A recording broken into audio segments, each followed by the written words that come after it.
హరే కృష్ణ. ముందుగా గురువుగారికి దండవత్ ప్రణామం. అదేవిధంగా ఈరోజు మన గాడిమగ రాధాకృష్ణ మందిర్ వద్ద భగవద్గీత సత్సంగం జరుగుతుంది. ఈరోజు క్లాస్ ఇస్తున్నట్టు ప్రభు సంగడి రాంబాబు ప్రభుజీ. సో భగవద్గీత 2వ అధ్యాయం నుండి 27వ శ్లోకం అయితే చెప్పబడుతుంది. హరే కృష్ణ. జాతస్య హి ధ్రువో మృత్యో ధ్రువం జన్మ మృతస్య మృతస్య తస్మాత్ పరిహార్యేతే నత్వం చోచితు అర్హసి. జాతస్య హి ధ్రువో మృత్యు ధ్రువం జన్మ మృతస్య తస్మాత్ పరిహార్యేతే నత్వం చోచితు అర్హసి. జాతస్య హి ధ్రువో మృత్యు ధ్రువం జన్మ మృతస్య తస్మాత్ పరిహార్యేతే నత్వం చోచితు అర్హసి. జాతస్య హి ధ్రువో మృత్యు ధ్రువం జన్మ మృతస్య చ తస్మాత్ పరిహార్యేతే నత్వం చోచితుమర్హసి. జాతస్య హి ధ్రువో మృత్యు ధ్రువం జన్మ మృతస్య చ తస్మాత్ పరిహార్యేతే నత్వం చోచితుమర్హసి. జాతస్య హి ధ్రువో మృత్యు ధ్రువం జన్మ మృతస్య చ తస్మాత్ పరిహార్యేతే నత్వం చోచితుమర్హసి. ఇక్కడ శ్రీకృష్ణ భగవానుడు దీనికి అర్థం ఏం చెప్తున్నారంటే, పుట్టిన వానికి మరణం తప్పదు. ఏమిటండి? పుట్టిన వానికి మరణము తప్పదు. అలాగే మరణము పిమ్మట జీవునికి తిరిగి జన్మము తప్పదు. అందుచే పరిహారించుడికి వీలులేని నీ విద్యుక్త ధర్మ నిర్వహణలో నీకు శోధించరాదు. ఏమంటారండి? పుట్టినవాడికి మరణము తప్పదు.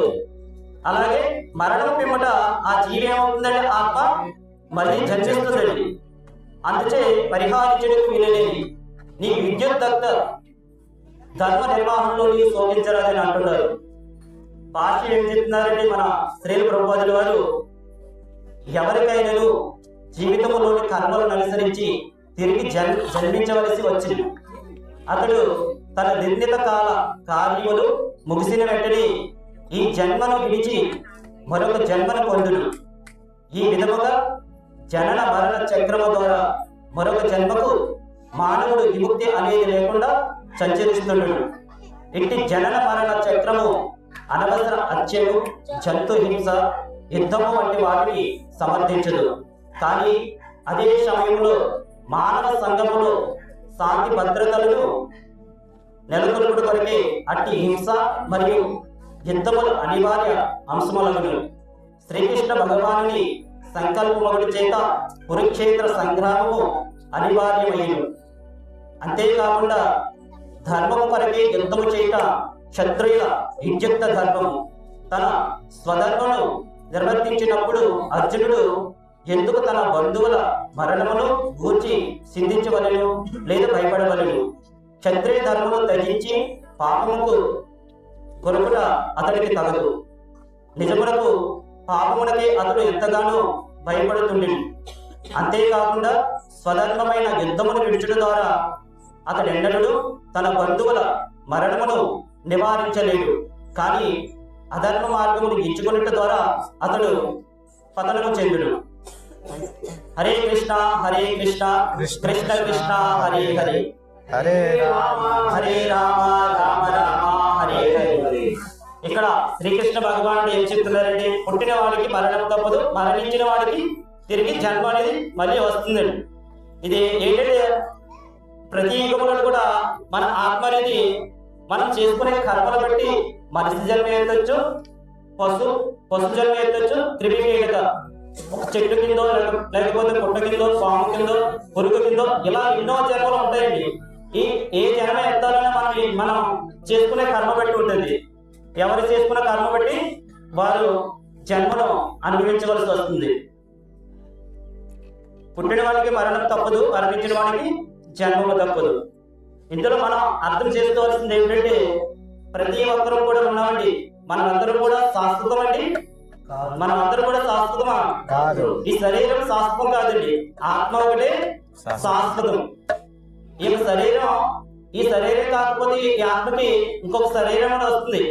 ఈ శరీరంలో మనం చేసుకునే కర్మ పెట్టి మన కర్మ భగవంతుని యొక్క ఆరాధనలో ఉండాలి. భగవంతుని యొక్క హరే కృష్ణ మహామంత్రాన్ని తరించే విధంగా ఉండాలి. ఇప్పుడు భగవంతుడి దగ్గర ఒక భక్తుడు ఉన్నారండి. ఆ భక్తుడే ఒక పుష్పం కింద మనం ఊహించుకున్నట్లయితే ఆ భగవంతుడి దగ్గర ఒక పుష్పాన్ని పెట్టాం. ఇప్పుడు ఆ పుష్పం పెట్టినట్టే భగవంతుడికి ఏమైనా కళ వస్తుందండి? ఎప్పుడు వస్తుందో కళ? ఆ పుష్పాలకి అనేక పుష్పాలు ఎట్లయితే తోడవుతున్నాయో అప్పుడు ఆ యొక్క భగవంతుడికి కళారూపం అనేది వస్తుంది. మనం అందరం కూడా ఇక్కడికి వచ్చిన వాళ్ళందరం కూడా భగవంతుడి యొక్క పుష్పాలను మనం ఎప్పుడు కూడా భగవంతుడి యొక్క పాదాలను శరణ వేడుకుంటూ ఉండాలి. మనం అందరం కూడా భగవంతుడి పాదాలను ఎప్పుడైతే శరణ వేడుకుండి మనలో ఉన్న అజ్ఞానాన్ని తొలగించి మనలో ఉన్న సంశయ కర్మలని విడనాడి మంచి బుద్ధితో భగవంతుని వద్దకు వచ్చి ప్రతిరోజు కూడా ఒక 10 నిమిషములు హరే కృష్ణ మహామంత్రాన్ని ఎవరైతే జపిస్తారో వారు ముందు కూడా ఈ యొక్క హరే కృష్ణ మహామంత్రం మొదట్లో ఒక నామజపం చేసిన తర్వాత మనం చేసుకుంటూ పోతుంటే ఈ యొక్క నామం అనేది ఇంకా అభివృద్ధి చెంది భక్తియుక్త మార్గంలో మనం ఎంతో అభివృద్ధి చెందుతామండి. ప్రతి ఒక్కరు కూడా మన శ్రీల ప్రభుపాదుల వారు ప్రతి ఒక్కరికి కూడా ఈ యొక్క కలియుగంలో యజ్ఞాలు హోమాలు ఇటువంటి చేయలేము కాబట్టి చక్కగా ఈ యొక్క కలియుగ హరినామ మంత్రాన్ని మనకి ఉపదేశించారు. మరి అటువంటి మహాగురువుల యొక్క పరంపరలో మన గురువు గారు అయినటువంటి సంగాడి కోసులయ్య గారు ఈ యొక్క హరే కృష్ణ మహామంత్రాన్ని ఈ రోజు కూడా మన గాడిమొగ గ్రామంలో ప్రచారం చేస్తున్నారు. మరి ఈ యొక్క ప్రచారం మన దొరుకు నుండి కూడా అనేక శాఖలుగా విభజించి ఈ యొక్క హరే కృష్ణ మహామంత్రం మన చుట్టుపక్కల ఉన్న గ్రామాల అన్నిటికీ కూడా చేరాలని ఆయన యొక్క సంకల్పము. అలాగే ఆయన సంకల్పాన్ని మన సంకల్పంగా భావించి ప్రతి ఒక్కరూ కూడా ఈ యొక్క హరే కృష్ణ మహామంత్రాన్ని జపిద్దాం, తరిద్దాం.